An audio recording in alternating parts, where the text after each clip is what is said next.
We have a special event this evening. You may be familiar with something that the City of Manhattan sponsors called the Citizens Academy. And I'd like to invite the members of the Citizens Academy to come forward and meet me in the front of the commission room. I will read the participants' names, and the city manager, Ron Fear, will deliver the certificates to them.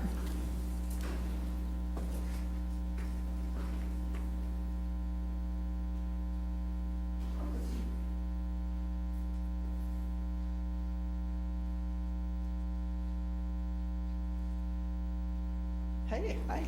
It's a pleasure to have you become familiar and more intimately familiar with our city government. It's easy to live here and never come to a city commission meeting. It's easy to come here and never serve on a board to our community. So this is a level of participation that we invite and we encourage. So at this point, what's the best way? I don't want to be the out front person because all I'm doing is reading. Gary Fee is going to take our picture at the end. And the first, well, let's see. At this time, we would like to recognize our Citizens Academy participants. This class has participated in 6 evening sessions designed to introduce citizens to city services, programs, and tours, as well as meet the people who serve the city of Manhattan. The Academy is an ideal way to get to know your city government from the airport to the zoo, A to Z. City Manager Ron Fear and I met with the class last December. And if you're interested in participating in this program, please contact Gary Fees, the city clerk. So when I announce your name, if you'd please come forward. And the first person I'd like to recognize is Aaron Windhorst. Just like to shake your hand. And next person is Braden Burgess.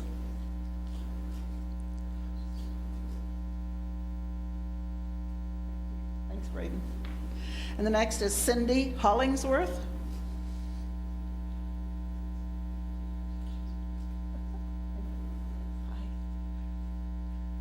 And Diana Cook.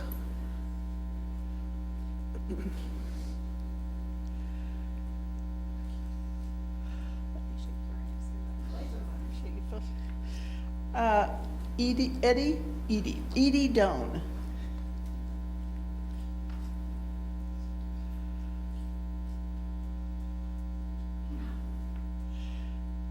Heather Peterson.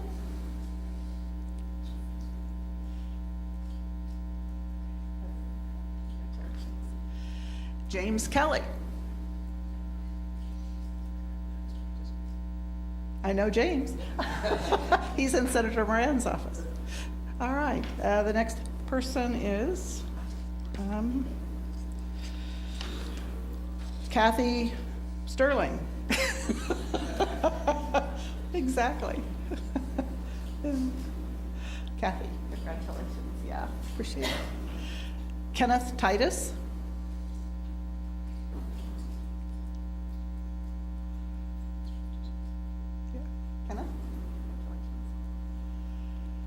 Leanne Marath? Oh, okay. Leanne? Yeah. Sarah Peters.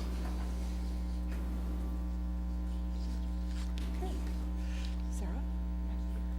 Yeah. Well, we're all smarter now, right?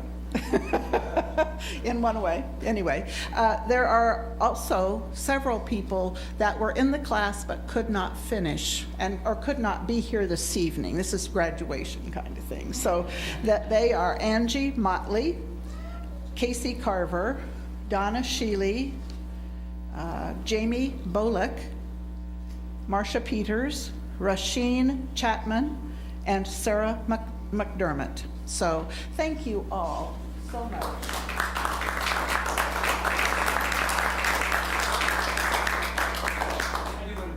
Yeah, oh, that's right. So you have to position. Let's have 2 rows. Good. Come on. 2 more. One more. Mayor. Come on. All right.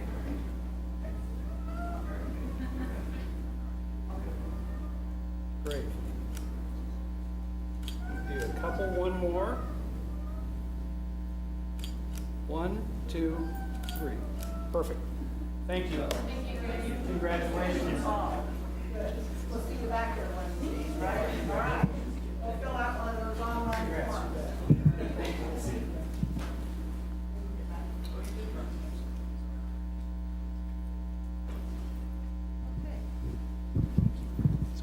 No, you're fine.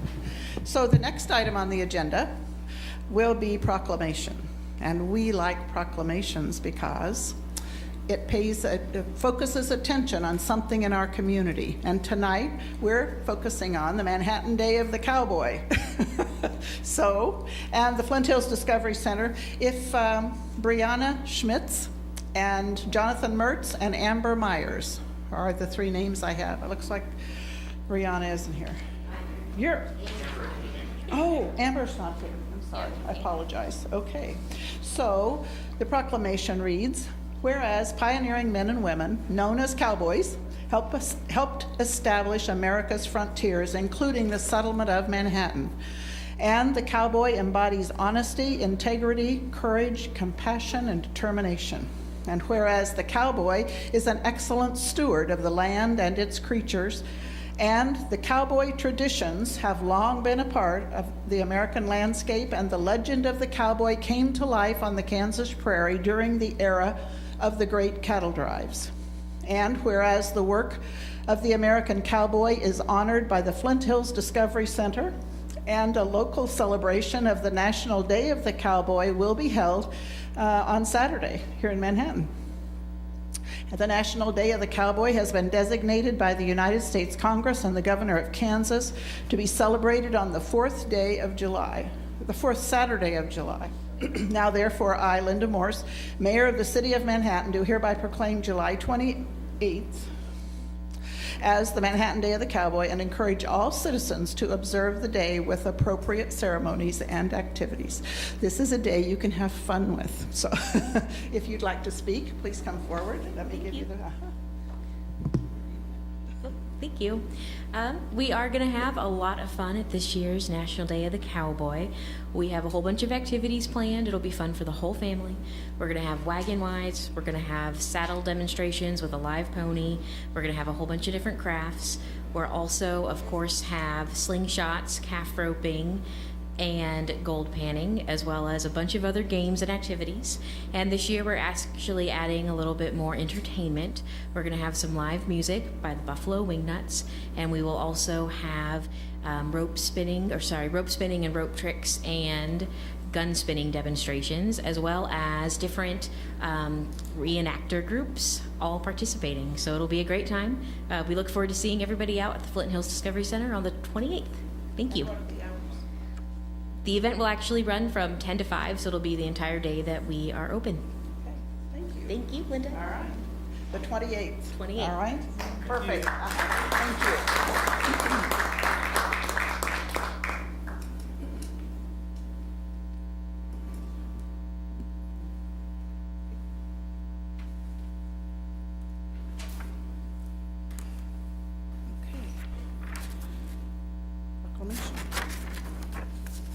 All right, this evening we have commissioner comments. Are there commissioners that have comments this evening? I'd like to welcome back Commissioner Butler from his wonderful vacation in Alaska. Yeah? Missed a good riveting budget session.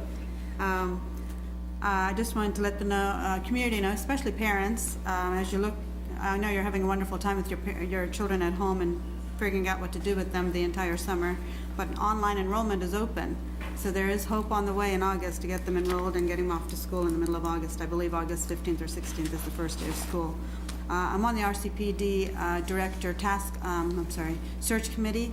We had over a dozen small focus groups and 2 larger ones, one at the fire station in Manhattan and one in Leonardville. It was a great turnout. We had over 100 people participate, and we received a lot of information and some things directed for the new director to take on, and some things that law board can do, and some things that city commissioners and county commissioners can do in the interim. So it was, I felt it was a very positive feedback and great input. We met with the Mandela Fellows, Mayor Morris and I, and Commissioner McKee. We went to they had a panel for the Mandela Fellows that are here from Sub-Saharan Africa, and wonderful, inspiring students, not students actually, young adults, who've already started their nonprofit agencies and are working on great things for their communities. If you're interested in seeing them, I know this is early, but Friday at 7 o'clock, Hansa Manhattan Rotary, that's when we meet, they will be there, so you can come up and watch them. Also, we had a wonderful conference about human trafficking. Wonderful in the sense it was very informative. So we're looking at some things that we can do better in our city, because it is such a silent component that we don't really recognize it when it's in the city. And we have board appreciation on Friday at 7 o'clock, an ice cream social of sorts before the Arts in the Park music starts. We are so thankful for all the volunteers that put in their time. As commissioners, we take all the input when we make our decisions, and we can't be at all the places at once, and I know how hard our groups work for us. So thank you, and if any one of them ever choose to run for office, please do so. And this is a great stepping stone for anybody. And even if you're not on the advisory board committees, feel free to join us for Arts in the Park or even ice cream, and maybe you can talk to the volunteers and figure out what those boards do. So this is open to even everybody in the community. Thank you. Just a couple of things. Number one, I think most people are aware, but if you're not, we've got voting for primaries coming up, and that's very easy. You know, I've been a lot of places where voting is not quite so easy, but over here you just walk across the street to the county courthouse on the 2nd floor, and people are up there to help you vote with a limited amount of administration to go with it. We had the law board up in the city of Riley yesterday. This is the first time since I've been on the law board that we haven't had it here in this room, and we found it very informative and very helpful to meet out in the county, where a lot of times they don't get recognized for their participation as part of the RCPD. So we had a few folks in the audience, and we also live streamed it. So I think that's something that we'll be doing in the future to try to hit some of the communities that maybe don't get some of the attention they should. As everybody is aware, it's been very, very hot, and the city has established and coordinated some cooling centers. So you can go online and look for those, or you can call the city and they can tell you where they are, but we've got them in the hallway here in the City Hall, and then Douglas Center, and I think there's 4 other identified. So if you know people who are suffering, who might be a neighbor down the street or something, please let them know that at least during the day they can seek some shelter, get cooled off, and then hopefully the night will be a little easier for them. Thanks. I would just like to mention that there'll be no meeting on July 31st. You know, we meet the first 4 Tuesdays of each month, and we can't think of a reason to meet an extra time on the 31st this month. So anyway, we talked about it, and so that will be a Tuesday. We don't have a meeting. I attended the law board meeting as an observer, just because I'm always curious, and I go to different board meetings at different times. And we have 2 co-responder positions, we call it, that are Pawnee mental health trained and employees that work with the police department and with folks that the police identify as perhaps having a mental health episode of some kind. They go to the jail or they go to a site and help if someone's really upset. And instead of filling the jail are filling the emergency room, these co-responders are a new idea and something we're trying. I would just say that one of the co-responders has left, and so the Pawnee and the police are looking for a replacement. And at this meeting yesterday, they just agreed to add a part-time internship, a K-State person, I think a student, but a postdoc, to the mix. So it's a good thing for our community, and our people are better served by these kinds of positions that we're having. So there is a Riley County Fair Parade coming up, 26th, I think. And so there'll be a parade down Points from Manhattan Town Center to the city park, or in front of perhaps the city hall. So I'd encourage you to come out and participate. It's a good old-fashioned parade in the middle of Kansas in hot weather. What else can you ask for, right? So I think that's about it. If there are no other comments, okay. The next item on the agenda is the consent agenda. And these are items that are of a routine and housekeeping nature, or those items that the commission has talked about before. A commissioner may request an item be moved or removed from the consent agenda and moved to the general agenda. Does the commission, are you? I move we approve the consent agenda. There's a motion. We probably need public comment to have to hold to ask for public comments on the consent agenda. Okay, seeing none, I'll close the public comment section and ask the commission if, Jared, do you have a comment or? No, I was just saying. Oh, thank you. I appreciate that. I wanted Okay. to comment on item C, because C? I talked about it before, about the administrative costs and trying to change it. And of course, if you just look on the agenda, it's not there, but the staff put together a couple paragraphs there explaining why it might not be viable to do that, which doesn't surprise me. We did, however, though, exempt parking tickets from paying those administrative fees. And one of the things I found interesting is about 90% of the court cases, according to the memo, never go to court, but they have to pay the fees. So why don't we add it to the parking? Because we spend more time talking about parking than anything else, it appears to me. And wouldn't that be a source of revenue then to help us with some of our parking problems? And that's for another meeting. I don't want to discuss that today, but just my thought on that. I'm going to bring that back up, because if 90% of the people aren't going to court anyway, and we've exempted the parking, then the logic for keeping it seems like it should apply to parking also, because the cost apparently is the same. But in either case, that answered the question that I had, so I'll second Commissioner Reddy's motion. Okay. The agenda, as it was originally published, had 3 items on the consent agenda, an item D, C, and E, that have been pulled from the agenda at the request of the applicant. So I would just, it depends on which version you might happen to see, whether or not it's important to you. So just as it had to do with, what's this? AmeriCare PUD out at the Miller Ranch area.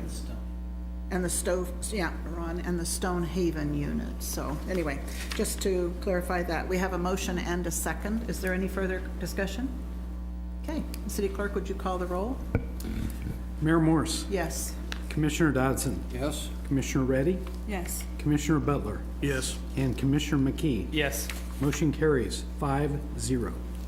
Okay. The next item on the agenda is the general agenda. And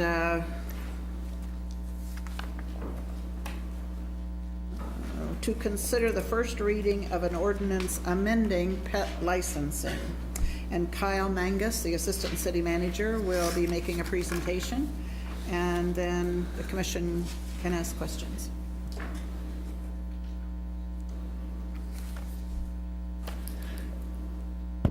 Thank you, Mayor, Commissioners. Back again for pet licensing. This has been going on for a while, and we're ready to, I think, get some feedback to button it up.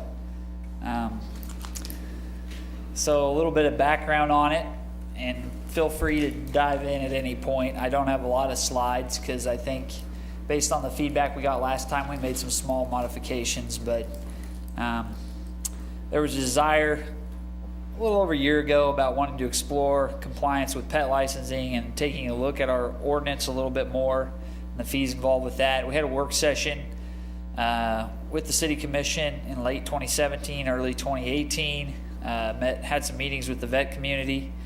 At that time, majority of the commissioners really wanted to look at whether we should increase pet licensing fees, and then, if possible, having vets license pets at their clinic when the rabies vaccine is administered. And at the time, there was discussion about whether requiring the vets to provide rabies information to the city versus as an option. So, quick look at pet licensing by the numbers as they currently stand. As you can see, it's about $20,000 in revenue. In the general fund, we sell a little over 2,000 pet licenses last year. You can see the fees: $6, $11, $15, $12, $22, $30 for spayed, neutered, unspayed, unneutered, and we'll kind of talk a little bit about proposed changes to that. A little bit about the animal shelter itself and its cost. It's a general fund in Parks and Rec. 2018 budget $638,000. You can see some of the revenues we have budgeted for 2018. Some of it's contracts, and that licenses, fees, and then services and sales from actually movement of animals in and out of the shelter. Some of the recent changes when we're talking about this ordinance, we did pass some changes in January 2018. There was always some confusion about rabies and pet license renewal dates when people need to come in. So we just kind of synchronized those dates and simplified it a little bit. And so far I've gotten good feedback on that. We've also kind of looked at how our ACOs operate. I know Eddie Eastis said our Parks and Rec director has been talking with our ACOs and RCPD on how we handle call-outs, and if we are called out asking for a license, that hasn't always occurred in the past. So we are seeing a little more activity there, and actually have written some tickets for that. So hopefully that will be a chance to drive up some compliance over time. We're also currently working at the shelter with K-State Vet Med, kind of looking at some of our services and operations at the shelter. We're having some initial conversations to hope be fruitful, to partner with them to kind of supplement some of our services there and see what that partnership might grow to over time. It's been a positive conversation so far. And then just ongoing discussions with the vet community that has been occurring and will continue to occur. Really, when we met with the vets, there was a desire from most vets to not provide there was concern about providing their customer information to the city. So how they handle that information and how it goes to the city, there was just a lot of concern about that. And so as we've kind of moved forward, I think education and partnerships will be a key role in our proposed ordinance, and even just in the animal shelter itself, making sure we're trying to get involved at community events, Pet Palooza at the pool. I know that the animal shelter will have a presence at the Everybody Counts event, and we'll have other opportunities throughout the year to promote pet licensing and the importance of it via our city marketing efforts we do, whether it's in our newsletter or social media, etc. We also, we want to partner with, there are some vets who said we're willing to sell your license at our clinic. And, we want to work with those vets who are willing to do that, because that's kind of a linchpin, and really see them as a partner for us to help, if they're willing to do that, help work with them on that. So we did do some looking at other cities in Kansas license fees. This is a list, a short sample list of some of them. The average for first-class communities was $7 that charge a fee for a one-year license. I think one of the things we saw, as you can see from this list, we offer a 1, 2, and 3-year option. Most cities do not do that. You have to get a 1-year license and then come back and get another 1-year license. So whether you got a 3-year rabies vaccination in Lenexa, you are going to have to pay $12 yearly for your 1-year license. So that was pretty common. So in the draft ordinance itself, some of the highlight points I'll run through real quick. As discussed, we didn't require the vets to have to send any of their vaccination customer information to the city. We did write in the ordinance the option for those vets to license animals at their clinic if they're willing to do that and remit that revenue. They would then be required to remit that revenue to the city monthly for that license fee. Right now in the ordinance, we have the ability of those vets to charge an administration fee. So basically for their time to license, there isn't a cap proposed. There's language in there that says reasonable admin fee. If the commission desires, we can set a cap. So say you can only charge so much, but we left it open-ended because we thought some vets might not want to charge much at all. Some might want a few more dollars, but we can certainly set a cap on that if desired. And then we kind of looked at licensing fees proposed. So I'll talk a little bit about unspayed, unneutered first. So when we met with the vet community, there seemed to be a common theme that unspayed and unneutered animals should have a higher licensing fee due to the risk and issues associated with that. So, I mean, you can see from where we were before, there's quite a jump in our unspayed, unneutered, which is pretty common. Looking at many of the communities we looked at, there was higher fees for unspayed, unneutered. And then we've kept our $6 fee. Since most of the cities had a 1-year license for renewal, we had slight increases in the 2 and 3 year, because before we were almost offering incentives like discounts. We could certainly take commission feedback if there's a desire to change those. There were some slight increases to really go more for the fact that you need to pay for that over time. Time value of money over 3 years. It's not a 1-year license. We're letting you do it for 3 type of thing. So as part of this right now, when we get, when our animal license form, we send it to Candlewood Veterinary Clinic. Dr. Lyons hands it to one of his customers. That customer leaves, and when that form gets sent back to the city gives Candlewood Veterinary Clinic $1. We're not proposing to get rid of that. We're proposing to continue to do that. So that wouldn't change. We did add some minimum fines in there. So basically, the intent of the minimum fines is more to say, if you're not getting your pet license, and we have a consistent issue with that, you can be issued a ticket. It's a tiered system. Minimum fines, $25, $100, $500, first, second, third offense. But the intent of that is really not the ticket. The intent is to go get the license. So one of the things we're trying to work with through our municipal court process is kind of like lack of insurance. When you get pulled over, you go show your insurance, you can get it waived. So if you go get your pet license, show it to Muni Court, work through a process where you may not have to pay the ticket. If you show them you go get a license, you went and got a license. So it's really just an enforcement issue, trying to get people to incentivize them to go get a license. We are looking at no longer issuing license tags. We are going to work on our internal system on how our ACOs in the field can utilize rabies tags and numbers from the vets as the license number versus issuing a separate tag. So that is the intent. Really, that is the proposed changes. I know that I think this is a good step. It's not the ultimate step. I think there was not a desire from the vets to force them to do things right now.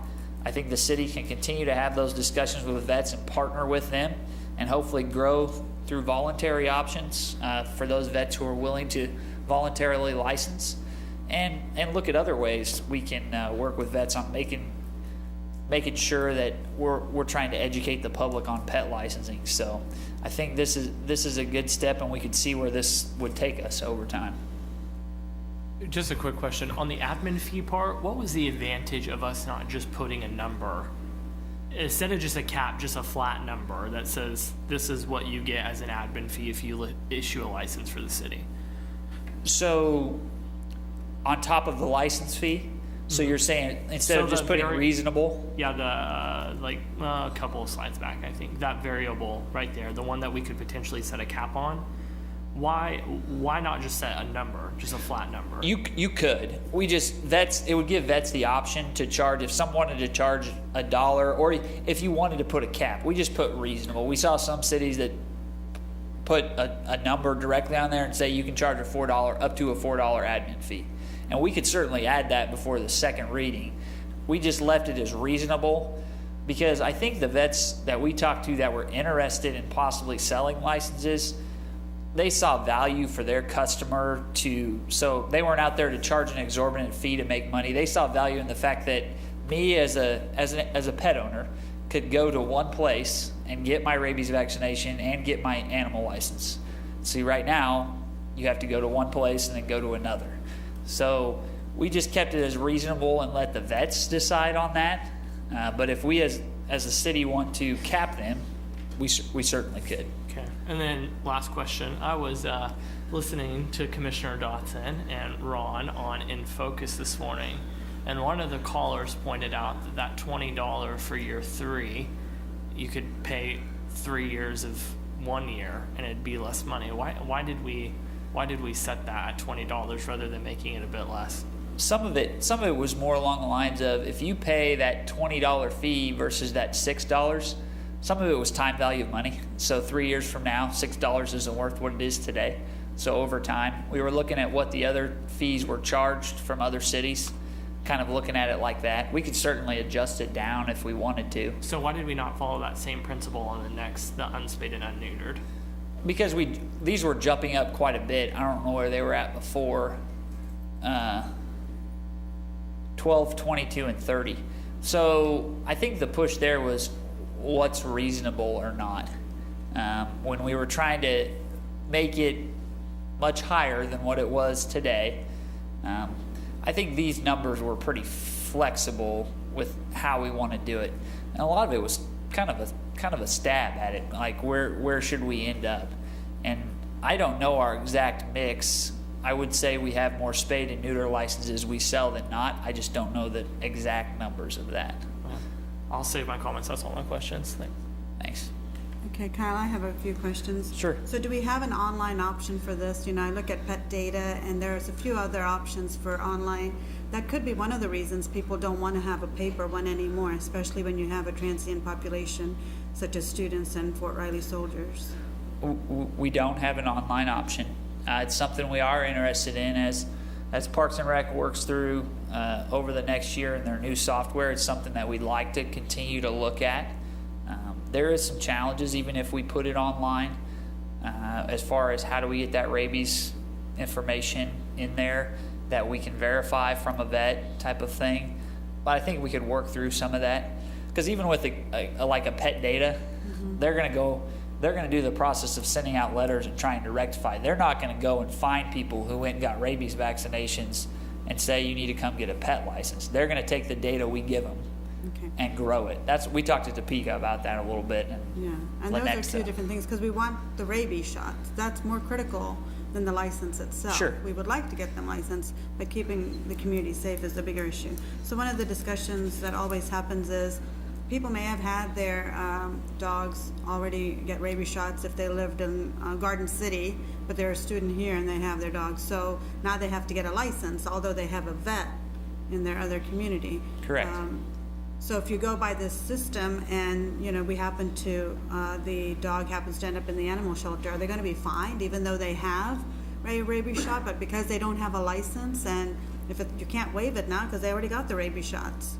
Yeah, if they don't have to go, they'll get a ticket if we're out on a call, and obviously we have the ability. Our ACOs have some ability to work on that, but the intent is we're trying to force compliance. So go get your license. So whether your dog got a rabies vaccination here or somewhere else, they still need to go get a pet license because when our ACO picks up their dog, if they have a pet license or would have got one, we would know where they live and we could contact them and get them their dog back. Right.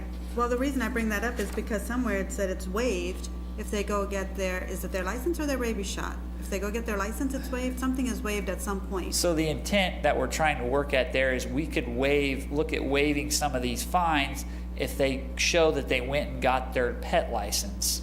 If they're out have their rabies shot, then yeah, they're going to get that. that they're gonna get probably a violation and it'll be an issue. But if the intent is, like I said, like proof of insurance, you get pulled over, you don't have it because it's at home. If you go and show it and say, here it is, you can show that to the court to get it waived. Right. This is an example of, you go get the intent is to get people licensed, not to just fine them all the time. No, but the bigger intent is to get rabies shots. That's ultimately what we want, is a safe community. Licensing is kind of a way for us to keep track of things that are going in to finance the animal shelter. All of the above, yes. Right. So it's not necessarily a safety thing per se, as far as if something happened to that animal. So, and because we, like I said, because we have a transient population, what if they have their pet license in another city? Do they have to get one in Manhattan now? Yes. Okay. So I think, it's going to be kind of punitive, and I'll save my comments for after the public comment. There are some qualifiers for support dogs. And you talked about having, like a Pet Palooza thing where they can also come and get it. So maybe having a few more of those big events might get people out there where they want to get a pet license. Because these are two different things, once again. Rabies shots and pet licensing are two different things. And then why do we have a tiered system? Most of the ones that I looked up don't have a tiered system. Isn't it better just to go with 1 year or just 2 years, and this is how much it is? We have 1 year, 2 to 3 years, 4 years? We just kept 1, 2, and 3 year because that's what we have now. Okay. We didn't change it to the It was 1 just year. a flat fee on 90% of the people I looked at. There was maybe 1 or 2 that had a different, kind of similar to our system. Yeah. I just think keeping it simple might be more beneficial, especially if people don't know if they're staying or not or moving. Let me see. I think one of the challenges we have with that, Commissioner, is the enforcement of that when somebody gets a 1 year. So if we did it every year, we have enough trouble for trying to get someone back once a year to get their pet license. Right. So if they got their 1 year license, the chances of getting them back year after year could be more difficult. Well, you're right, but one of the things I've noticed in all of this research that's going on is usually compliance, regardless of which city it is, what kind of format they have, is less than 20%. Correct. Unless you force, You can have it at 0. It's still Yeah. that, because the key for licensing is a revenue source of sorts for your animal shelter, not necessarily a safety, because they may have already gotten the rabies shots at their vet, but they're not looking, they don't care about the license. Why the heck am I going to pay $6 or $7? I already gave the rabies shots. I have a ton of vet bills. Why am I going to put $6 more on that? I think that's the way they're thinking. So if we're looking for more compliance, I want to, and we will have that discussion further. How do we do it? Because everything I looked up, regardless of fees, fines, most cities have a compliance rate of 20% because they're doing all the other safety things. They don't care for the license. So I want to see where all of this falls into our discussion. So. Ultimately, I mean, the discussions that we've had, you want to raise your compliance rate a lot, you force the vets to do things, and that's where we haven't landed. So I think we have to try and do our education efforts as much as we can and partner with the vets and of the community, and they're willing to do that, and try to work with them on continuing to educate the public on pet licensing outside of rabies vaccinations as well. Here's kind of where I'm on I think if you're looking for incentives, you've got to make the 3-year cost less than 1 year at a time. So in that one example, and you know what I mean. So instead Sure. of paying $18, you've had them paying $20 for 3 years. If you need to boost the front end, so be it, but make a deal out of it. You know, if I've got to pay $8 for 1 year, let me pay $20 for 3, and then I'm incentivized to do it. Now, right now, as I understand it, we've got 9,000 calls for service a year, and I think it's higher than that, actually. It's a lot. We have 9% compliance by estimate. That 9% brings us $20,000. If we had 100% compliance, you do the math. So, how much are we paying for the animal shelter? $638,000 a year. You know that is more by $100,000 about than what we give to our social services agencies. Something is wrong. So part of this compliance, if people's pets are ending up in our shelter that have to be cared for, they have to be paid for. This is unsatisfactory. I'm curious if you have developed a fiscal note on the amount of revenue that would be raised by the fees that you're proposing? I didn't see that figure anywhere. We don't know, because we don't know what the compliance rate would rise to.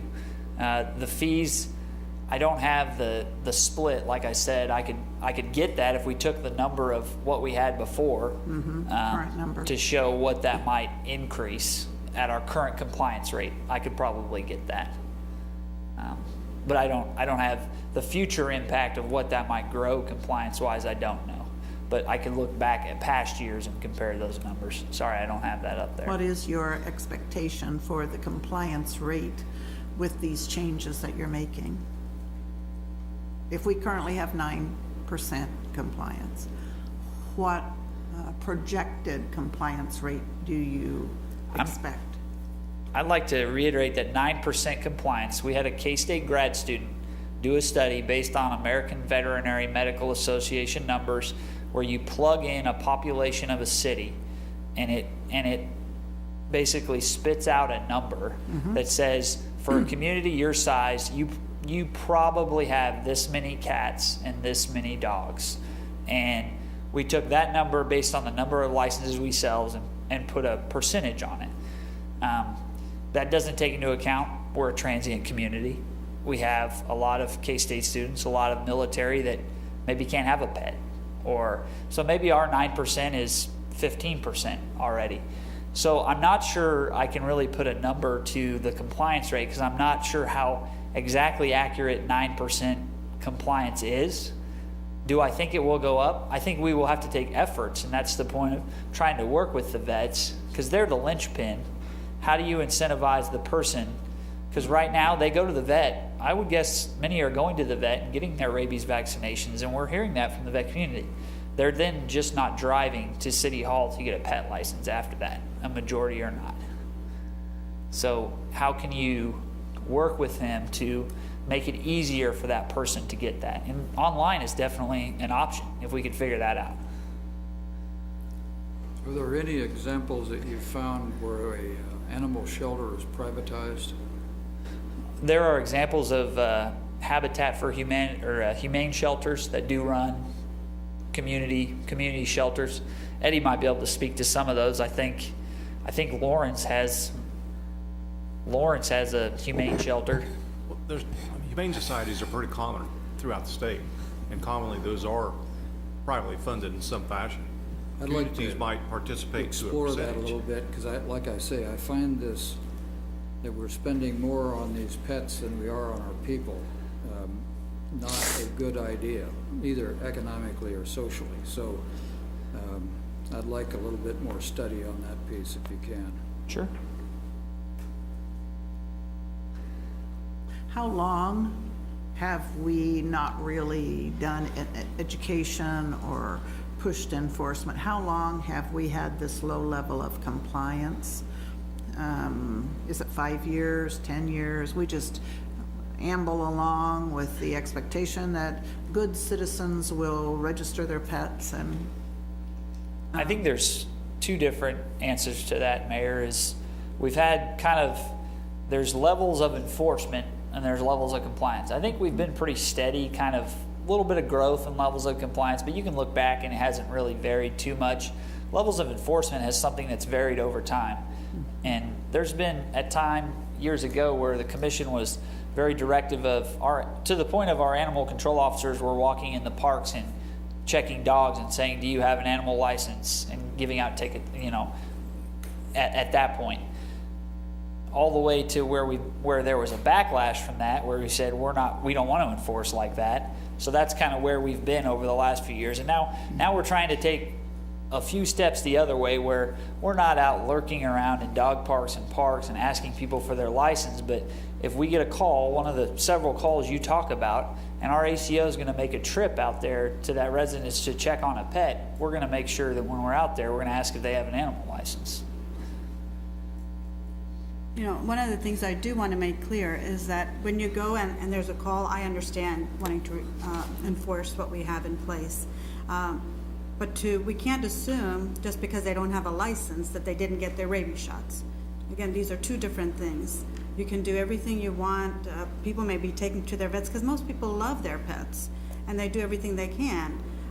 But they may not see, why am I having this license? How is it going to help my animal? And we know that if they get lost, we can find their way back home and all of these other things that might come with that. But for some of them, a license is just a hassle because they're doing everything else right. What I don't want us to do is put them in a bad and good group. These are the bad players because they're not in compliance with our license laws, and these are the good ones because they have their license. That's not a great narrative for anybody, because probably most of the people that have pets that I know have had all their shots, take really good care of their animals, are very proud of their animals. They just don't have the license. So we're trying to find a different mechanism to be in compliance with it. So we don't want them all strays running around and everything at the same time. A lot of people, as they leave town, they might say, you know, I can't take my animal with me, therefore I will leave it at the animal shelter, or however that might work. So working on that process, we want to be careful is putting people in good and bad groups, or somebody else has to do our job for us, or something of that sort. That's not what I'm trying to find here, but how to do this better. And generally speaking, the trend has been a lot of communities have decreased their fees because of the low compliance with license, not rabies shots, but just getting a license, because that's not a priority for them. And we're trying to improve that. So I just want to be clear why we are looking at this, not because people who don't have licenses are just bad people. I think we're all concerned with safety, and that's why we even have this program. I'm interested in whether safety is compromised by the separation of licensing from the animal control process. And can you speak to how licensing is critical? And if we have such low, my assessment is that because we have such low compliance, then it's not an effective safety, it's not it's not effective as a safety measure. That the rabies shot and the penalty for not having a rabies through the animal control is the big stick at the club, I guess I would say. But licensing is not. I've heard from several citizens who say, I have a dog and 3 cats at my house and they never go outside. I'm not licensing them, but they've got every shot they're supposed to have because. And so I'm perfectly willing to give up licensing completely. And I know that is probably a little radical. I don't think it is, but to the people who are involved in it, it's, you know, I'm sure the sky is falling. But I don't see what we're accomplishing by licensing. I see us raising $20,000.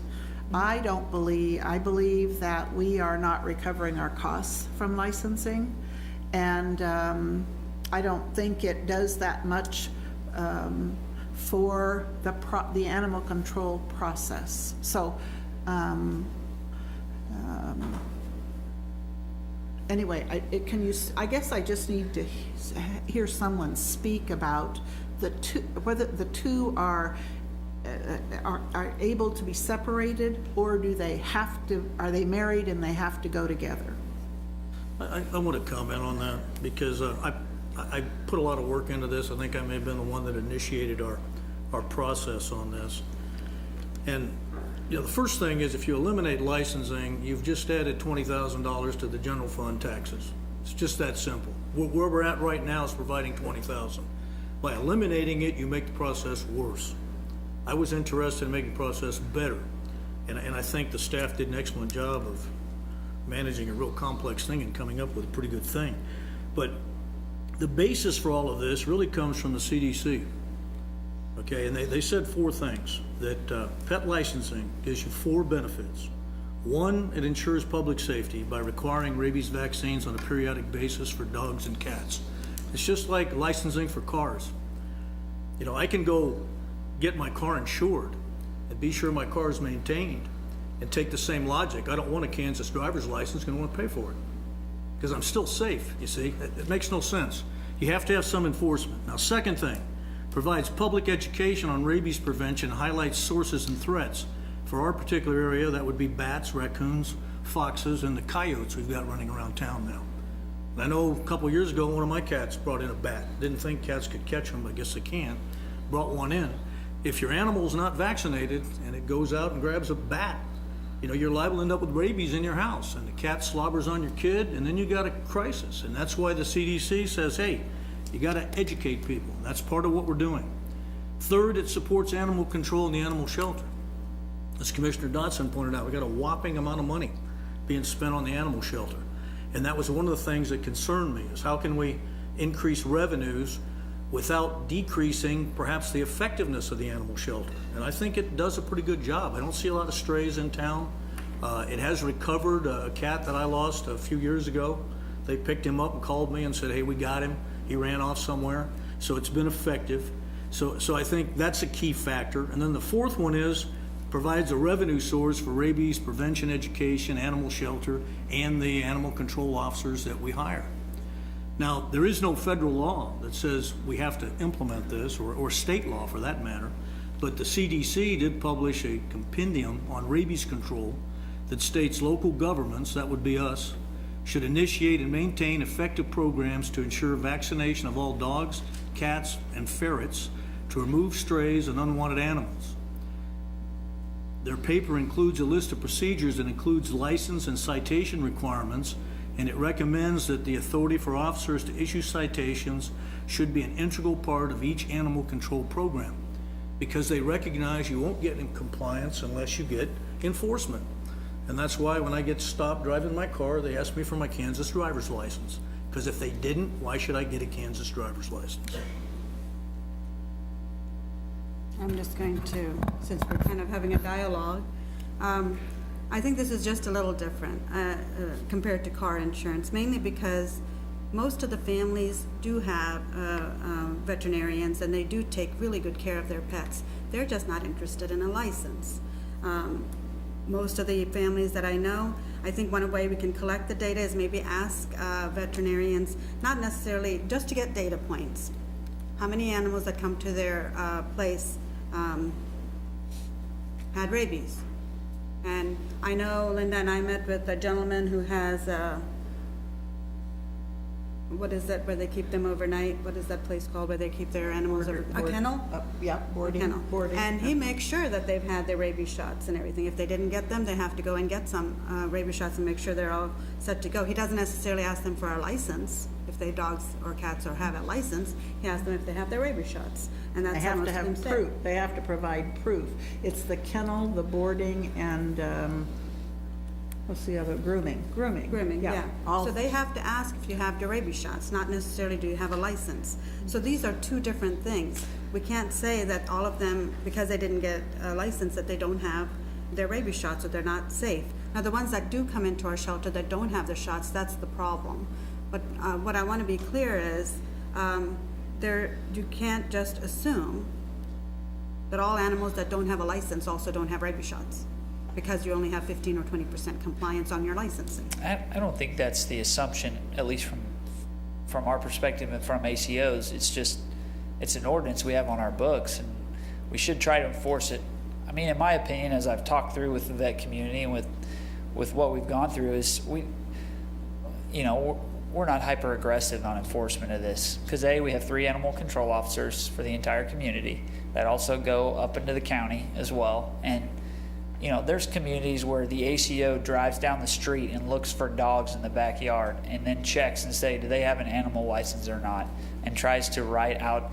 We're not doing that. I mean, and the follow-up from it, the enforcement side at the end of the day is where we could be hyper aggressive, but we just don't. That's not how it's been, and that's hard to do, like you said, because they are going out getting their rabies shots and they're going to do that. There's linkage breaks in there from they're going to the vets. They're just not coming to the city afterwards. So again, it's really about Can we educate? Can we inform? Can we drive up that as best we can? And then a little bit more on enforcement when we're saying, let's ask for a license when we go out on a call. We go out on a ton of calls, RCPD calls all the time. Our animal controls drive more than any other vehicle we have in the city than our animal control vans. They go all over the place. See, I'll make another comment.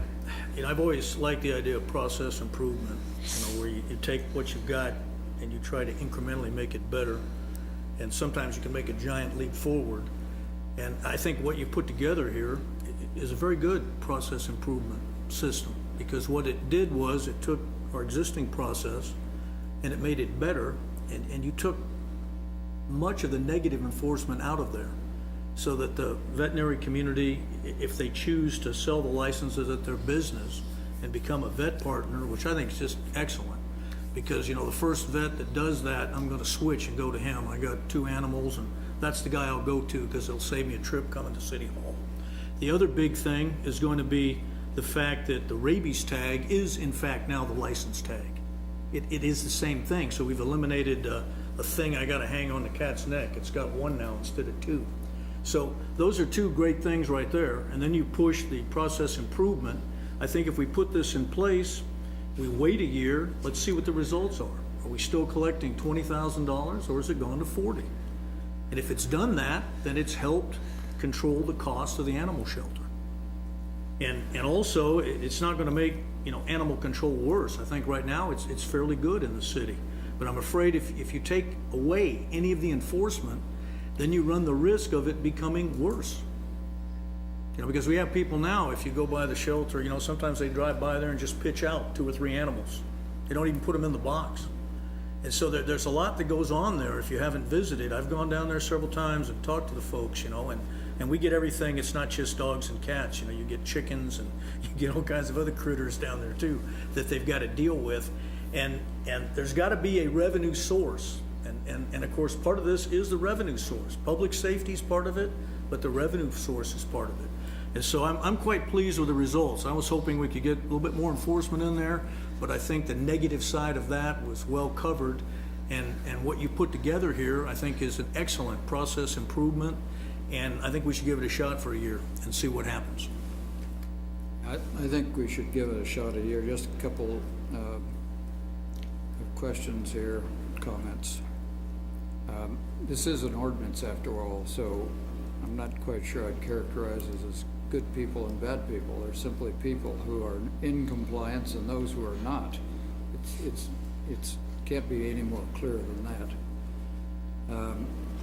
We have 9,000 calls a year, and I think that's under from the statistics I've seen month to month.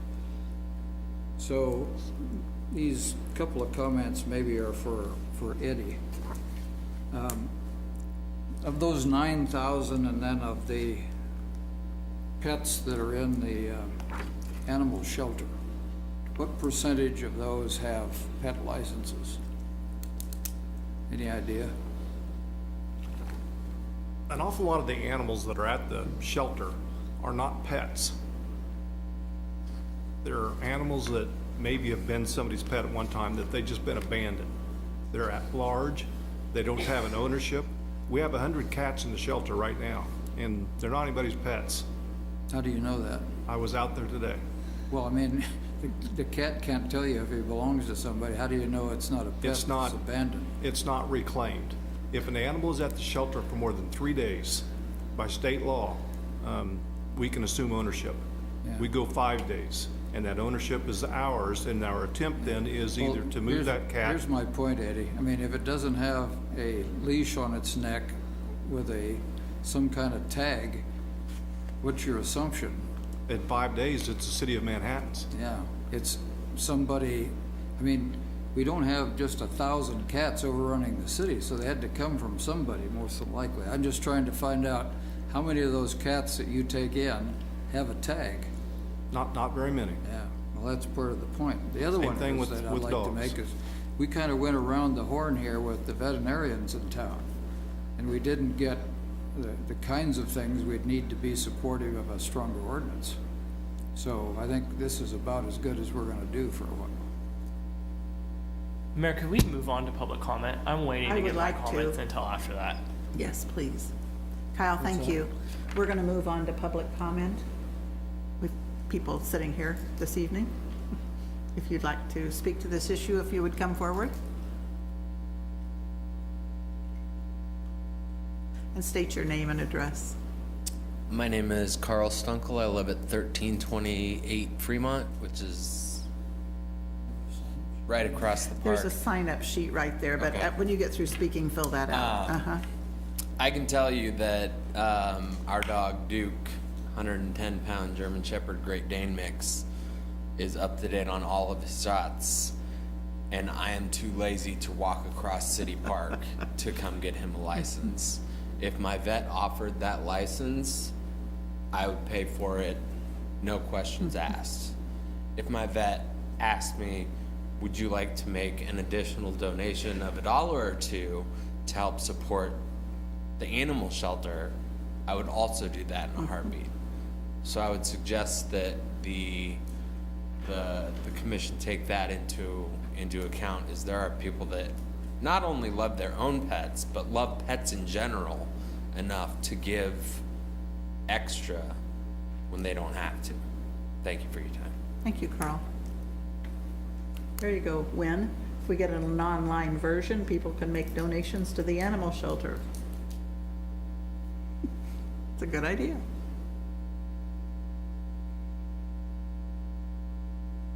Carl, you'll go down in history as the originator of that idea.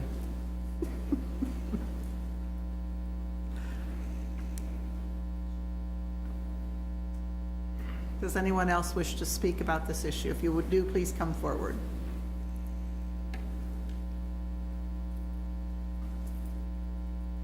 Hello, I'm Tom Schwartz. I'm the hospital director at Kansas State University's College of Veterinary Medicine. I live at 2807 Lakewood Drive.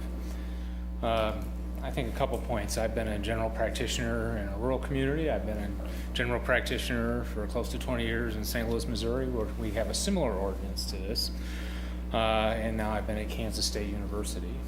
In St. Louis, the veterinarians purchase rabies tags from either the city or the county, and then charge clients to be reimbursed for those tags. We are required, once we give a rabies vaccine, to license the pet. We fill out a form, it can be online now, and then it's turned back into the city or the county. I think a couple things. One, the shelter serves pets, but it serves many stray animals. When you say you don't have 1,000 cats wandering around, yes you do. Maybe more, certainly more. You have a lot of farm cats. They are prodigious. They are very efficient breeders, and you have lots and lots of these cats that are out there.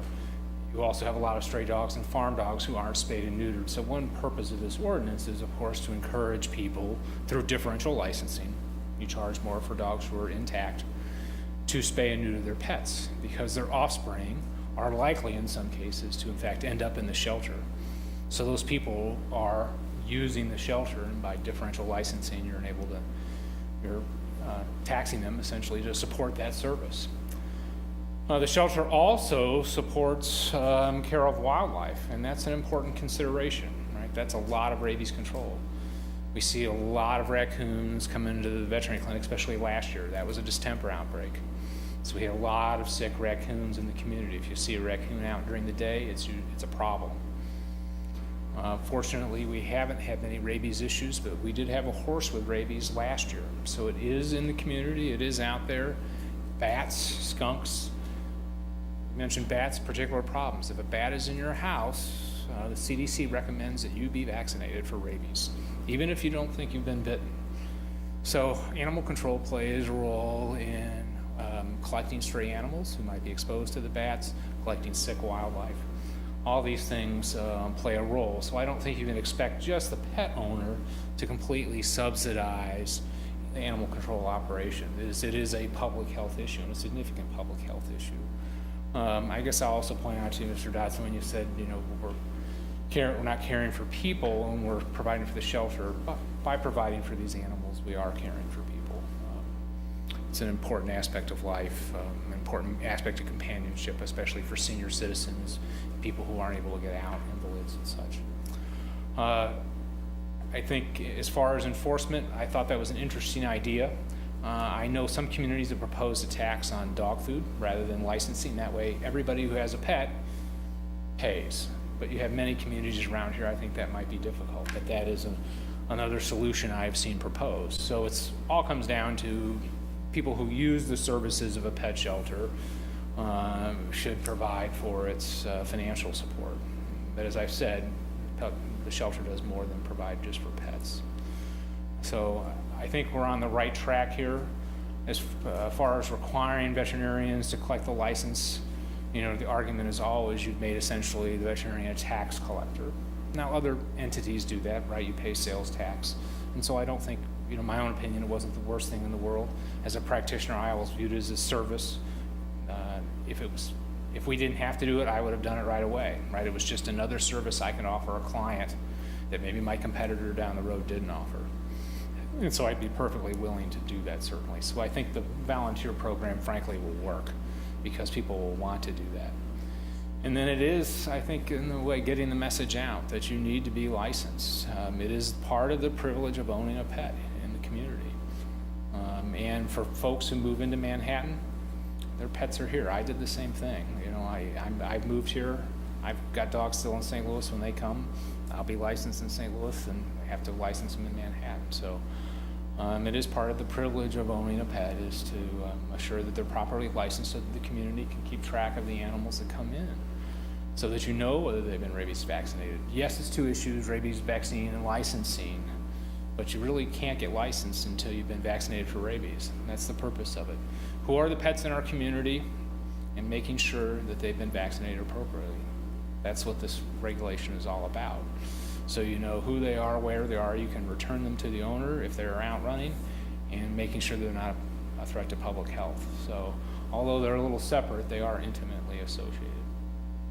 And that's my perspective, at least from it. Thank you, Dr. Swartz.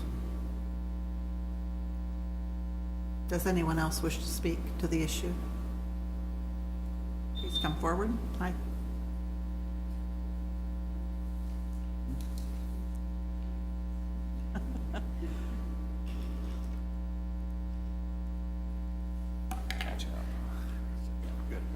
John Lyons, Candlewood Veterinary Clinic, 3262 Kimball.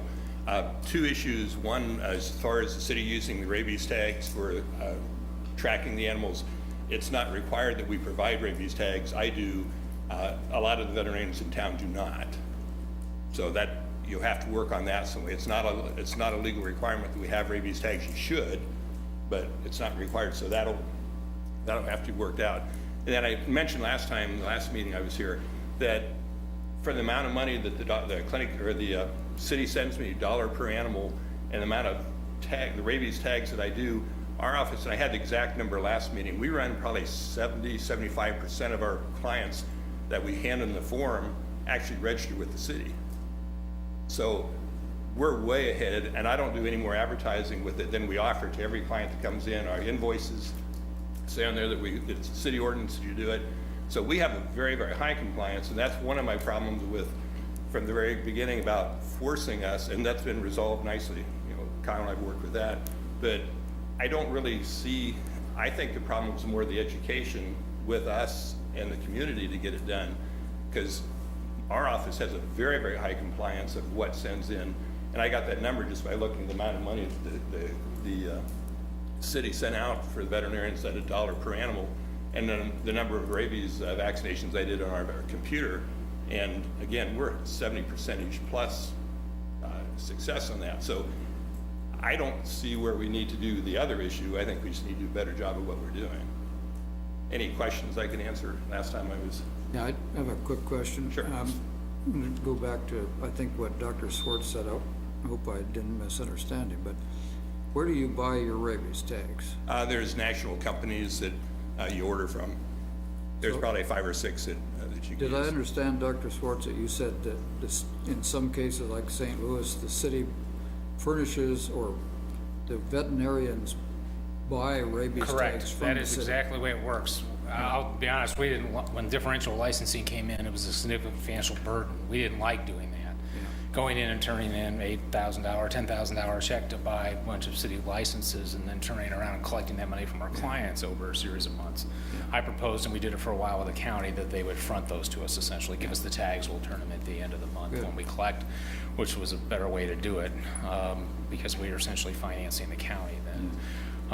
The other thing I forgot to point out, I think, you know, in a rural community, you have different challenges. Having worked in a rural community, much more difficult to license. You know, in an urban environment, people are just used to doing that. You're at parks, right? If you're gonna go to a dog park, you gotta have a license. Your city police officers will wanna know. So there's just more impetus to do it. And of course, you just, again, have these large numbers of, I'll even call them pseudo-stray animals. So the, you know, cats on the farm, yes, I'm feeding them, but I didn't bring them on my property, they're just multiplying. The same with dogs, they just show up, I'll feed them, but you know, what responsibility it is for me to license when Doc's here taking care of the cattle, give them a rabies vaccine. But those are difficult situations, and I think that's a lot of your non-compliance, and frankly, it's a lot of dogs that end up here. The rural shelters are chock full, and you'll find, especially on the East Coast, the urban shelters are empty. There's a great demand for dogs. Thanks very much, I appreciate it. For Tom, the tag that you bought from the county, did it have your clinic name on it? No, Or it's just a blank number. It's a St. Louis County with a number on it. See, I like having my name, it's Kenwood Veterinary Clinic, our phone number, so if someone else finds, if Ms. Jackson finds a pet, she can call me. It's an additional way of doing it. If you just have a blank number, the only source is to go back to the county. A lot of clinics, including me, would give your own tag too. In addition to it. Right, so they'd wear 2 tags, you know, you'd make yours fun or nice. So, any other questions? Yes, sir. I think we've exhausted them, thank you. All right, thank you very All much. right. I know. All right. Does anyone else in the audience wish to speak to the issue? I'll close the public comment period for the commission to discuss further or move along. Yeah, so just to set the pretext of my comments, I think an interesting story that I have, and when you should got to experience this with me and hear the story before, but during campaign season, I got a dog from one of the rescues here in town. It was the first time I've ever owned an animal on my own. I grew up in a really small town in southern Kansas, and we had animals, but this is the first time I ever had one on my own. And she discovered while I was away from home that my back door, one of my side doors, didn't latch all the way. I'd only lived in this place for about a month, so I didn't realize that the door didn't latch all the way, and she got out. And the Riley County Animal Shelter called me and said that they had her. And when I showed up at the Riley County Animal Shelter, they told me what my bill was for picking her up or taking her in, and I was going to pay that. That was fine. And they also told me I owed some money for a tag, a license. I had no idea. I was running for public office, and I had no idea that I needed to license my pet. The organization that I worked with to adopt out my pet was extraordinary by every means of the word, but that's not something that they told me I needed to do. And it's not something, being a first-time pet owner, came to my head as something that I needed to do. So when we have this discussion, I think you're completely right. A lot of this just comes down to telling people that it's something that the city has and that they need to do. And so I'm glad that part of what you're doing up here is really trying to work with those rescues and kind of the stakeholders in this and trying to push this a little bit more.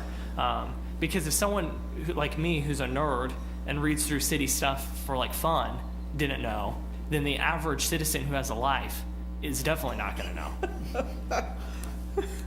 Did you want to say something? Well, I think when we've discussed with the vets, you bring up a good point about some of the adoption places in the community that do that, is trying to partner with them as well to educate on pet licensing and the need for that, because of the amount of how those animals run in and out of some of those places, and making sure they're making people aware when you adopt. So that's part of the education process as well, for sure. The other thing that he mentioned that is correct is I'm just glad that I got a dog, because I'm living this right now, right? I just went in 2 weeks ago to get all of her shots updated. It was that time of the year, first time I've ever had to do it, and when I walked out, I didn't get a rabies tag. They didn't hand me a rabies tag. They gave me paperwork. They didn't give me a rabies tag. So yeah, that's definitely something, if that's going to be a major component of that we explore that a little bit, and making sure that all the vet services are doing that. because obviously that's pretty incredibly important, and I just went through that process and I didn't get one. In general, this whole concept I struggled with for a while, because on one side, I don't particularly think a law that we're not willing to put some oomph behind and enforce a little bit more is worth having on the books, especially if we only have an estimated 9% compliance. On the other hand, when I brought up the idea of getting rid of pet licensing to my vet, she no, don't do that. Don't do that.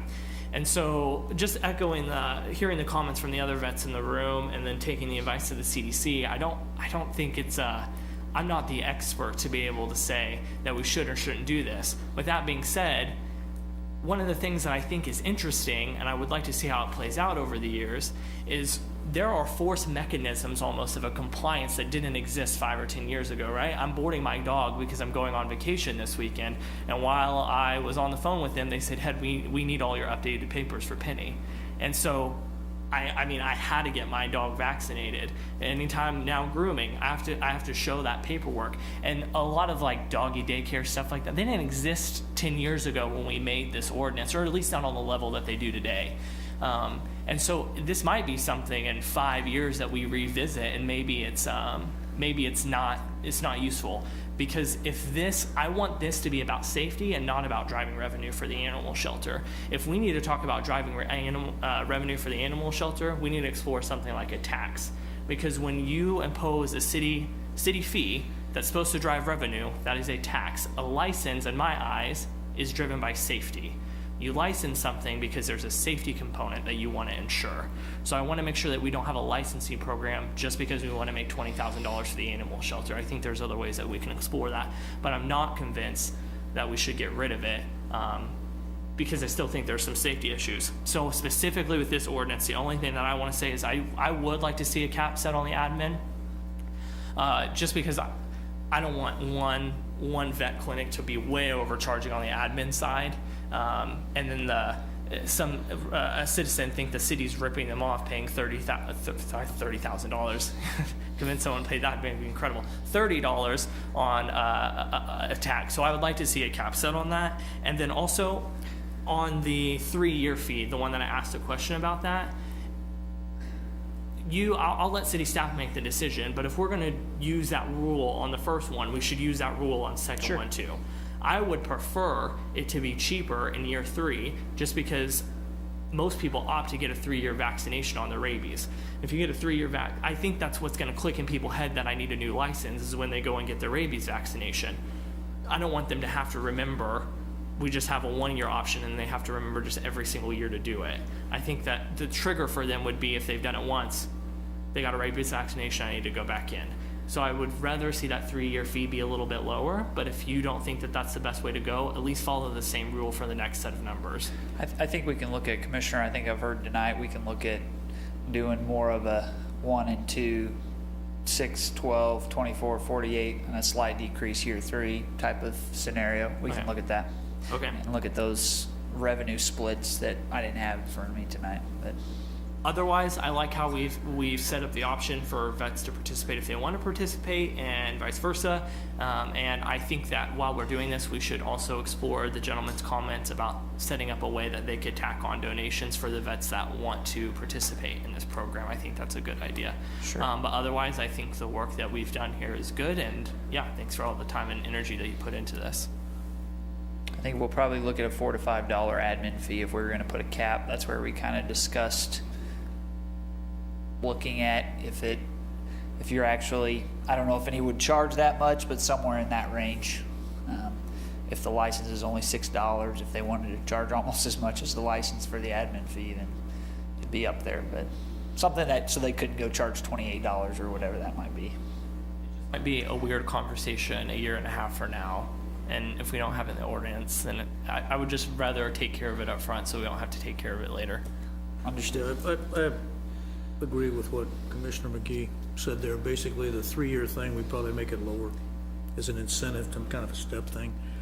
When we looked at outsourcing this, most of those tag companies were charging a $4 admin fee, per license. So I'd go with, $5 admin fee max is probably right, because that's apparently what the industry standard is.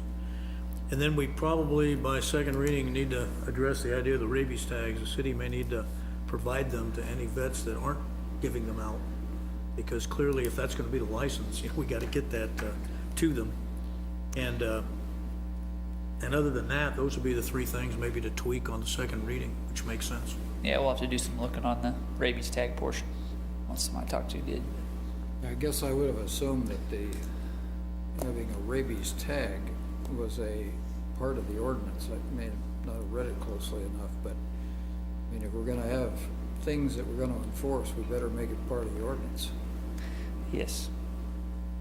I support what Mike just said. I will actually support this, although I would prefer to find a way to make it more efficient.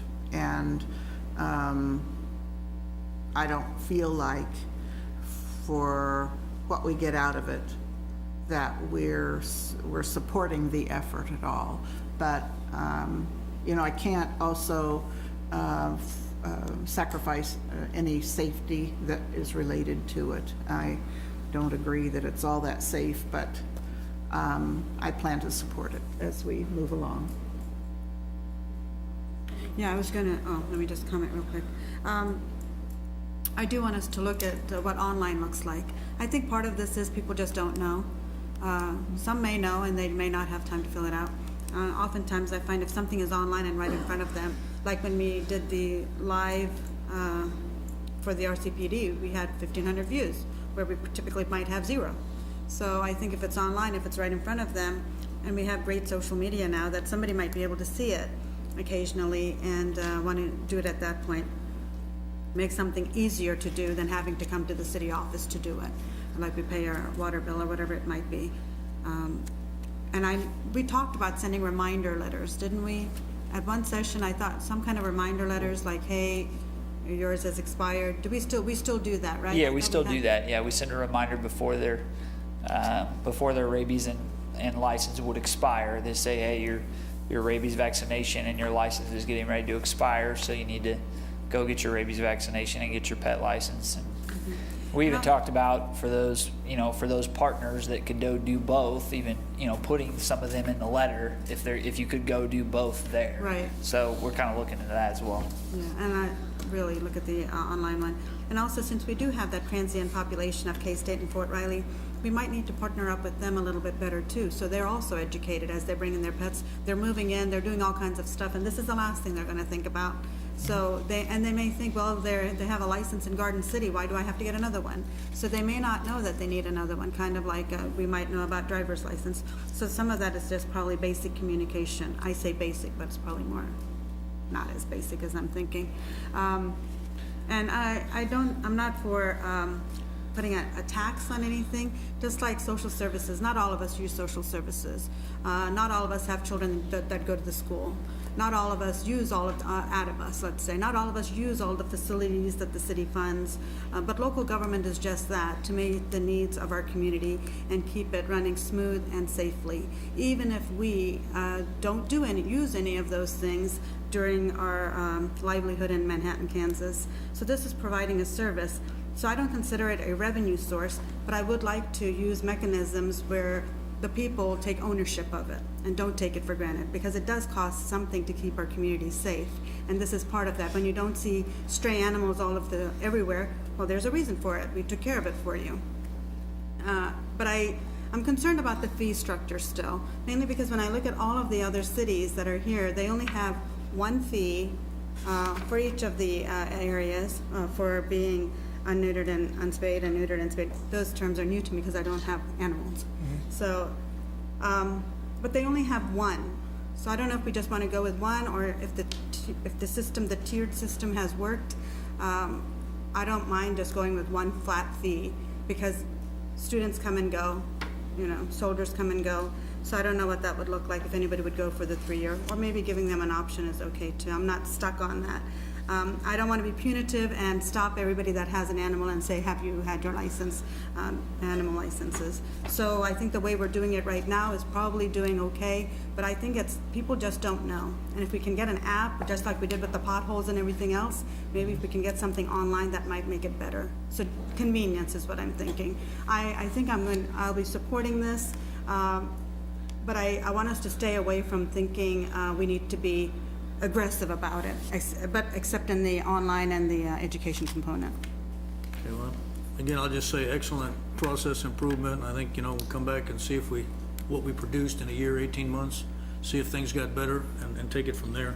So on that note, I'll make the motion that we approve first reading of an ordinance amending section 6-36 regarding rabies vaccinations, section 6-38 regarding fees for licenses, section 6-39 regarding responsibilities of veterinarians, and section 640 regarding tags of the Code of Ordinances relating to pet licensing. I second that. We have a motion and a second. City Clerk, would you call the roll? Commissioner Dodson. Yes? Commissioner Reddy. Yes. Commissioner Butler. Yes? Commissioner McKee. Yes. And Mayor Morse. Yes. Motion carries 5-0. Thank you. Thank you, Kyle. We have, the next item on the agenda is to consider authorizing the city manager to sign a replat application for Kimball Townhomes and Four Winds Village to include excess right-of-way on Anderson Avenue. Brian Johnson, the city engineer, will make the presentation. Good evening, Mayor, Commissioners. Brian Johnson, City Engineer. Public Works received a request a few months ago to vacate excess right-of-way at Kimball and Scenic. This request is similar to a request that we had in 2015 for the northeast quadrant of this intersection. And I've got a background section in the PowerPoint here in just a minute to go over that 2015 discussion and decisions and kind of frame the discussion for tonight. After we go through that refresher, then the additional item I want to talk about quickly is the motion tonight. So the motion tonight is to authorize management to sign an application. The motion tonight does not vacate any property, does not transfer any property, does not do any legal transfer of any property. All this motion does is authorize management to sign an application. Then we'll go through the standard subdivision process with a plat. The Planning Commission will weigh in, give recommendations to you. Then we'll come back later with a plat that you'll be able to review and either vote up or down at that time. So I just want to be clear that the motion tonight does not transfer any property between two parties. So with that, our agenda tonight, background section, we're going to talk about 2015, and 4 of you were on the commission then, and I was here also at that time, and so want to just make sure we refresh our memories as to why we did what we did. Then we'll go into what the request that we have in hand is, talk about the platting process a little bit, talk about a recommendation, and then a discussion. So the background section. There's a large area of right-of-way that was dedicated or given to Riley County from property owners around that intersection. That occurred in 1981. Those deeds were transferred, or those easements were transferred from property owners to the county. Because the county took them as easements, they were not dedicated as right-of-way. The only thing we can do with this property is vacate it. We can't sell it, we can't go to auction with it. It has to be gone through the state statutes for vacation of property. That's why the applicant is here today, because they are the now owners of those properties. The area originally dedicated was quite large. Riley County envisioned that being an overpass, so you had the diamond interchange with the large on and off ramps. It was designed to 1981 standards. Remember in 2015 when we looked at the overpass option, we passed on that option just because the existing right-of-way wasn't big enough to meet standards for today. 2, we would have had to buy some property, actually some homes, to get that new standard of that diamond interchange in. So we went with the roundabout option. As the overpass was not constructed, now that large area of right-of-way for those ramps remains. So in 2015, when Scenic Crossing came in, the developer came in with a plat. They asked us at that time for that right-of-way that was given by easement back to Riley County in 1981. We vacated a pretty substantial portion of property back to that property owner, and in return, that property owner then approached us about a TDD to help pay for those benefits, to help pay for that roundabout. Because we're vacating back property, we can put limitations on what that vacation is. We can ask for a TDD, we can say no, we can dedicate, or we can vacate half of it. All of those will come through the planning process and through the platting process. Tonight's discussion is, do we want to entertain that platting process? So in lieu of purchasing the right-of-way, the scenic crossing developer petitioned the city to create a half-cent TDD sales tax. That sales tax is in place today. As sales go, then they'll generate revenue to help pay for those improvements. Funds from that TDD can be used to expire the debt on West Anderson, which is where they're programmed at. And again, TDD funds are generated by sales tax. They're not paid by the property owner, they're paid by the people that go there and buy whatever that owner has for sale. With West Anderson construction complete, that excess right-of-way is no longer needed for a public purpose. That's why the developer has come to us and asked us about that excess property. The developers on the west side, Buyer Construction and KF Rentals, have now proposed that right-of-way vacation. This tract has some unused property on it, which is going to require maintenance in the future. I've got another slide that shows what that property used to look like. It's kind of the used car lot of Manhattan. It wasn't really being used for a whole lot of stuff except for parking old vehicles for sale there. And this request, this platting process will be identical to the northeast quadrant that we did in 2015. There'll be a plat that'll come back and we can make recommendations on that plat. So here's what that property looked like before construction. See, there's 3 vehicles for sale there, got some pretty high weeds, gravel parking lot. You know, all of that maintenance is ours because it's public right-of-way. So the proposed vacation request, this is what we received from the developer, from Buyer Construction and from KF Rentals. This is the property that they would like us to vacate back to them through that platting process. It's about 40,000 square feet on tract B, about 18,000 square feet on tract A. As you can see from this picture, it's a pretty large area. There's going to be a diamond interchange there with on and off ramps, which those require a lot of property. The vacation request as proposed, the right-of-way would be 5 feet back behind the sidewalk. Typically, we get about a foot behind the sidewalk. So this right-of-way request is about 4 feet wider than normal, or we'd have an additional 4 feet. There's quite a bit of encumbrances on the property with utilities, not only City of Manhattan utilities, water, sewer, stormwater. There's also telephone, there's gas. All of those private utilities will weigh in during that platting process like they always do on what they need for easements. That'll be our opportunity also as staff to look at that plat and determine what easements we need, but we would go through that during the platting process. So what is the platting process? Well, because the plat includes right-of-way that is dedicated to the City of Manhattan, the commission has the authorization, or we're asking the authorization to have the city manager sign that application. Again, you can say, no, we don't want to entertain that plat. You can put encumbrances on that plat. You can ask for whatever desires or wishes you want to see on that plat, but that's through the platting process. The city commission can deny that plat process, and then that right-of-way stays ours, or that easement property stays ours. During the platting process, we can ask for a TDD from both properties, which would help generate sales tax to help retire that debt for West Anderson. That's something that else is on the table. And then the recommendation, Public Works no longer needs this property. It's nothing that we are going to do an expansion of. It's nothing that we are going to expand into.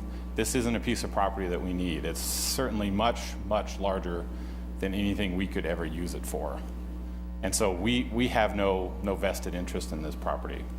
The dual lane roundabout that's there now will function well into the future. Everything that's in our comp plan, everything that's in our travel demand model says this roundabout will function well in almost to 2040. That's as far out as we look in our transportation demand model. That model says that the roundabout will function well. During the platting process, we certainly will talk about drainage easements, utility easements, pedestrian easements.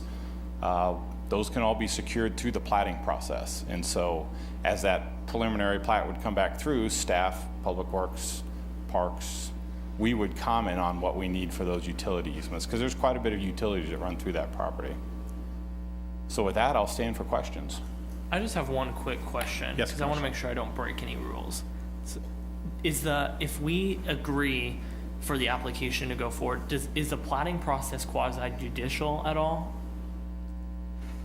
Like, like when it comes back to us again, are there going to be public hearings associated to it? I just want to make sure that we don't make or at least me, don't make a comment that is not within the realm of the rules when it comes to that. Okay, plating is, at least in my concept, is really considered ministerial. Okay. We have established subdivision regulations, and if an applicant and their consultant submit a plat to the planning board that meets those regulations, then the planning board is obligated to approve the plat. Got it. Technically, the planning board approves plats or denies plats. The commission accepts the easements and rights-of-way on the plat. Got it. Okay, that makes sense. Thank you. Speak to the part, Eric, about his question about what would be quasi judicial. That would only be if it were being rezoned, right? Correct. Okay. And rezoning is not needed here. Okay. Correct. The only question I've got, I like the fact that it would be backed up, 5 feet, so there's a lot of space between sidewalk and land, but I'm interested in the future of curb cuts, because that roundabout's functioning quite well. Yes. Now, if some kind of a commercial property goes in there and then there's a couple more curb cuts, I think that's gonna reduce the functionality of that roundabout, and so that's what I'm interested in. So during the plating process, one of the things that Public Works looks at is non-access clauses or eliminating access points. In this case, we would not allow access on that green tract all the way out toward the green tract and the yellow tract meet. We'd have a joint driveway there. The rest of that tract would be no access, so they wouldn't be able to put a curb cut in. That would be defined on the plat. Okay, and that was my main concern, on that particular thing. And then the other thing is, I like the idea of the TDD, of course, because, essentially they're not paying for this land, they're just getting it, right? That's correct. The original landowner sold it to the county for $1, so it wasn't like the original landowner got a lot of money for it originally. But yeah, you can put any restrictions or any placements. So based on that, I think the TDD is appropriate because they're gaining the benefit of that location. I don't think they'd want the track, except we built this nice roundabout and traffic's flowing nicely there. So I think TDD makes sense. That's what we had on the other side. So yeah, to make it equal, I would support that. And it's on the Blueville side also. It's on the southwest quadrant. So two of the 4 quadrants now have that. I don't think that would create a competitive disadvantage to anybody if you did that, and we could bring that back when we bring the plat back. We could do a joint process. So if those two things are in there, I don't have a problem with it. You have, on your slide, you use the word can, that the, Which slide? revenue from the TDD can be used to offset the cost of the roundabout. Can we require that it be used for that rather than just making it elective? So I can answer, or Jason, if you want to jump in, go ahead. The petition itself will outline how those dollars are going to be used. You have to describe the project by which you will use those funds. All the other 2 quadrants have specified West Anderson, but it'll be broad. So in the event West Anderson pays off early or generates additional sales were available, you could use it for other things. Well, I think we're buying into this on the basis that it would be used to help pay off the generate revenue West Anderson TDD. So to me, that would be important for us to specify. That's what you're asking us. And I wonder if after the next owner takes possession of it, will we be required to do anything with the utilities that will cost the city money? So the utilities that are there now will have utility easements for them. Right. So if the future owner wants those moved, they'll have to pay to move them. They'll have to pay for it? Yes. Okay. And so you're basically saying, assuring that there is no future use by the city in this property. So there's no, as traffic demands, how far out are you looking? 20 years? So our traffic demand model goes to 2038, goes 20 years. Okay. It's indicating that this will function really well, that there won't be any issues. Okay. This is a 3-lane section. They'll run up to 20 to 22,000 vehicles a day. There's 3,000 vehicles a day going down that road. Okay. We've already accounted for what's in the land use plan, in the future land use plan. That roundabout will handle whatever that land use plan will show for us, or what will generate traffic through that area. Is Keats going to become 25,000 people? I highly doubt it. If it did, it would generate a lot of traffic. But there's nothing in the land use plan now or in our transportation demand model that shows in 2040 we're going to have capacity issues. I'm thinking of the extension of Colbert on to meet Marlatt and on out north to Highway 24. Okay. Let's say that became the main, as useful as Sethchild has. I could see a lot more traffic there, is all If Grandmere Parkway somehow came down the hill to Anderson, not Colbert, but Grandmere, yeah. it'd be awfully difficult to get Okay. Grandmere down to Anderson. That's an extremely steep slope. All right. Well, I just wanted to be sure that we, Yeah, in our 20-year crystal ball, there's nothing on the horizon.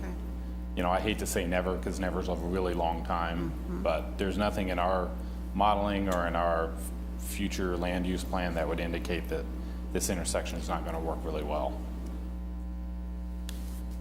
in my lifetime, I won't ever have to hold you. I don't think in my lifetime either. Okay. Thank you. Yeah, I think this is a good idea. Just kind of cleans everything up. Just kind of to follow on with Mayor Morris's comment, though, that thing that, you always look into the future, and to me, it may not be the connection of Marlatt into Grandmere, but it could be the flow down Kimball and turning straight south for everybody going towards K-18 something. So then the east-west width of Kimball Avenue at the roundabout. But if the roundabout only has 2 lanes, then you've got 2 lanes now coming north to south into it. One of those Correct. lanes, presumably, you can turn right onto Anderson West. So it looks like we've still got room in between the existing shoulder there and the beginning of that the right-of-way grant, that you could widen it further, either that or do something on the east side as well. So I think this is fine, and the probability of something growing out west to an extent that would overwhelm this They would roundabout is probably impact just function. about 0, Yeah. All right, thanks. Yeah, no, I don't have any problem with this. I think it makes sense to do this now, and having the TDD tax there by Louisville and everything else that we've done in that area, it seems like the right thing to do for this area right now. I like the way all of it's looking too, so I would like for it to develop more and see Look more become professional even- instead yeah, of a big giant that. field of weeds. And, yeah, more appealing. There's nothing here that seems controversial to me. Same. I think it's absolutely worth putting the application forward and starting the exploration of it. The only thing I would know is Commissioner Butler said is I would like to see the requirement of a TDD in it as well, with the hope to help with Wes Anderson. So overall, I think it's a good idea. Thank you. Any other questions? No, thank you, Brian. I think that we expect development on all 4 corners as part of the roundabout. So is there a motion? Pardon? I'm sorry. Hello. Anyone in the public wish to speak to this proposal? Saying no one. Close the public comment period. Is there a motion or otherwise? I move we authorize the city manager to sign a replat application on behalf of the city to Kimball Townhomes in 4 Winds Village to include access right-of-way on Anderson Avenue, which is currently owned by the city. I'll second. There's a motion and a second. Gary Fees, City Clerk, would you call the roll? Commissioner Reddy, Yes. Commissioner Butler, Yes. Commissioner McKee, Yes. Mayor Morse, Yes. Commissioner Dodson. Yes. Motion carries 5-0. All right. With that, we are adjourned.